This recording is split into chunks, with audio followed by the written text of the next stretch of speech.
जबलपुर सिद्ध श्री दुर्गा मंदिर धन्वंतरी नगर का 45वां स्थापना दिवस समारोह दिनांक 1 मई से 2 मई तक आयोजित है, जिसमें आज मंगल कलश स्थापना, पूजन अर्चन, अखंड मानस पाठ का शुभारंभ, 2 मई को अखंड मानस पाठ का समापन, पूर्णाहुति, हवन आरती, कन्या पूजन, संत आशीर्वाद, प्रतिभा सम्मान एवं विशाल भंडारा होगा।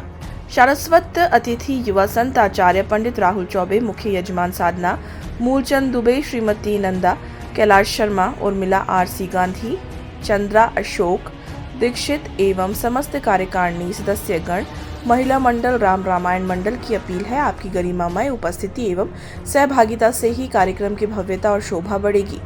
निवेदक के शुक्ला अध्यक्ष, प्रदीप वाधवा उपाध्यक्ष, शेष नारायण पराशर उपाध्यक्ष, राजेश पांडे महासचिव, राकेश पाठक कोषाध्यक्ष।